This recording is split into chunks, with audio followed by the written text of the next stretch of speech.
ರಾಜ್ಯ ರಾಜಕಾರಣ ಕಂಡ ಅಪ್ರತಿಮ ರಾಜಕಾರಣಿ. ನೋ ಕಾಂಪ್ರಮೈಸ್ ಪಾಲಿಟಿಕ್ಸ್ ಅಂತ ಬಂದರೆ ಕೇಳಿ ಬರುವ ಹೆಸರು. ಪರಿಸ್ಥಿತಿ ಎಂಥದ್ದೇ ಇರಲಿ ಅಂಜದ ಗಂಡು ಇವರು. ಒಂದರ್ಥದಲ್ಲಿ ಇವರು ಗುಟ್ರು ಹಾಕಿದರೆ ಇಡೀ ವಿಧಾನಸೌಧವೇ ನಡಗಬೇಕು ಅನ್ನುವಷ್ಟರ ಮಟ್ಟಿಗೆ ಛಾತಿ ಹುಳ್ಳವರು. ಜಿದ್ದಾಜಿದ್ದಿನ ರಾಜಕಾರಣ ಮಾಡಿದರೂ ಎಂದು ದ್ವೇಷದ ರಾಜಕಾರಣ ಮಾಡಿದವರಲ್ಲ. ಬಹುಶಃ ವೀಕ್ಷಕರೇ, ನಾವು ಯಾರ ಬಗ್ಗೆ ಹೇಳ್ತಿದ್ದೀವಿ ಅಂತ ನಿಮಗೆ ಅರ್ಥವಾಗಿರಬೇಕು. ಹೌದು, ಅವರೇ ಸಿದ್ದರಾಮಯ್ಯನ ಉಂಡಿಯ ಸಿದ್ದರಾಮಯ್ಯ, ಟಗರು, ಹುಲಿಯ. ಏನು ಮಾಡದೇನೆ ನಾನು ರೈತರ ಮಗ, ಮಣ್ಣನ ಮಗ ಅಂತ ಹಾಕಿರ್ತಾರೆ. ನಾವು ಯಾವ ಪೂರ್ತಿ ಯಾರು ನನಗೆ ಮುಖ್ಯಮಂತ್ರಿ ಆಗ್ತಕ್ಕಂತ ಅವಕಾಶ ಸೋನಿಯಾ ಗಾಂಧಿ ಅವರಿಂದ, ರಾಹುಲ್ ಗಾಂಧಿ ಅವರಿಂದ, ನಮ್ಮ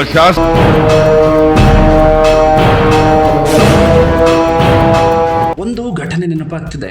ಅದು ಸಿದ್ದರಾಮಯ್ಯನವರು ಮಾಜಿ ಮುಖ್ಯಮಂತ್ರಿ BSY ಮಗನ ಭ್ರಷ್ಟಾಚಾರದ ವಿರುದ್ಧ ಮುಗಿಬಿದ್ದ ಪರಿ ಅಕ್ಷರಶಃ ತೋಳು ತಟ್ಟಿ ಅಬ್ಬರಿಸಿದ್ರು.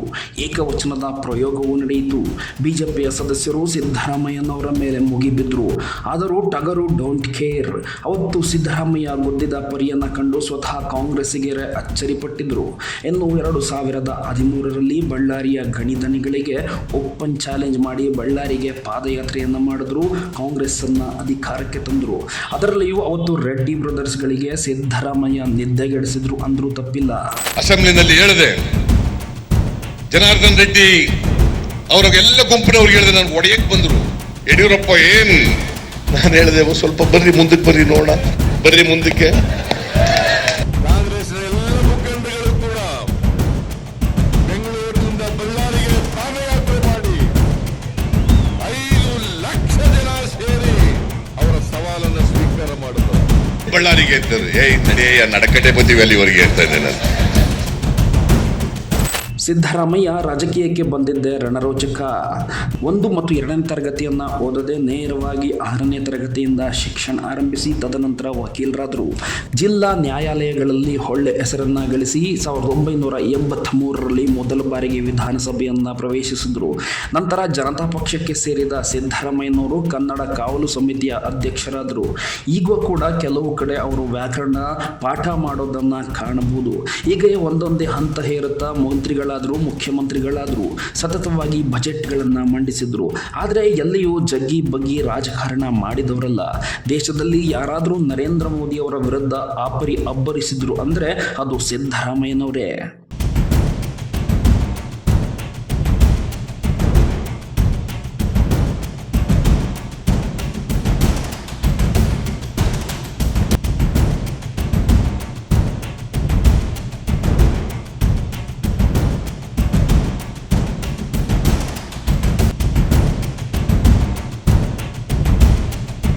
ಅಹಿಂದ ವರ್ಗಗಳ ಏಕಮೇವ ದ್ವಿತೀಯ ನಾಯಕರಾದರು. 2005ರಲ್ಲಿ ತಮ್ಮ ರಾಜಕೀಯ ಗುರುಗಳಾದ ದೇವೇಗೌಡರ JDS ಇಂದ ಆಚೆ ಬಂದು 2013ರಲ್ಲಿ ಕಾಂಗ್ರೆಸ್ನಿಂದ ಮುಖ್ಯಮಂತ್ರಿ ಆದರು. ಆದರೆ ಸದ್ಯ ರಾಜ್ಯ ರಾಜಕಾರಣದಲ್ಲಿ ಒಂದು ಪ್ರಶ್ನೆ ಕೇಳಿ ಬರತೊಡಗಿದೆ. 2023ರಲ್ಲಿ 2ನೇ ಬಾರಿಗೆ ಮುಖ್ಯಮಂತ್ರಿ ಆದಮೇಲೆ ಸಿದ್ದರಾಮಯ್ಯ ತಮ್ಮ ಹಳೆ ಕದರನ್ನ ಮರೆತು ಬಿಟ್ರ. ತೀರಾ ಮುಖ್ಯಮಂತ್ರಿ ಪಟ್ಟಕ್ಕೆ ಏರುವಾಗಲೂ ಕನಕಪುರ ಬಂಡೆ ಜೊತೆಗೆ ಟಗ್ಗಾದಾಗಲೂ ಅದೇ ಗಟ್ಸ್ ಮೆರೆದಿದ್ದ ಸಿದ್ದರಾಮಯ್ಯ ಮಾಡೋ ಆಗಿದ್ರೆ ನನ್ನ CM ಮಾಡಿ, ಇಲ್ಲ ಅಂದರೆ ನನ್ನ ದಾರಿ ನನಗೆ ಅಂದಿದ್ರು. ಆದರೆ ಇತ್ತೀಚೆಗೆ ತೀರಾ ಸೈಲೆಂಟ್ ಆಗ್ತಾ ಇದ್ದಾರ. ಇದರ ಕುರಿತು ಮೊನ್ನೆ ಸದನದಲ್ಲಿಯೂ ದೊಡ್ಡ ಚರ್ಚೆ ನಡೆದಿದೆ. ಒಂದು ವಯಸ್ಸಿನ ಕಾರಣವಾದರೆ ಮತ್ತೊಂದು ದೇಹಾಲಸ್ಯ, ಜೊತೆಗೆ ಸನ್ಯಾಸಿ ಮನೋಭಾವ ಇವರನ್ನ ಕಾಡ್ತಾ ಇದೆಯಾ. ಒಂದು ವೇಳೆ ಹಳೆ ಸಿದ್ದರಾಮಯ್ಯನವರು ಆಗಿದ್ರೆ ಮೂಢ ಹಗರಣ, ವಾಲ್ಮೀಕಿ ಹಗರಣ ಇದಕ್ಕೆಲ್ಲ ತಮ್ಮ ರೀತಿಯಲ್ಲೇ ಸರಿಯಾಗಿ ಜಾಡಿಸ್ತಾ ಇದ್ರು.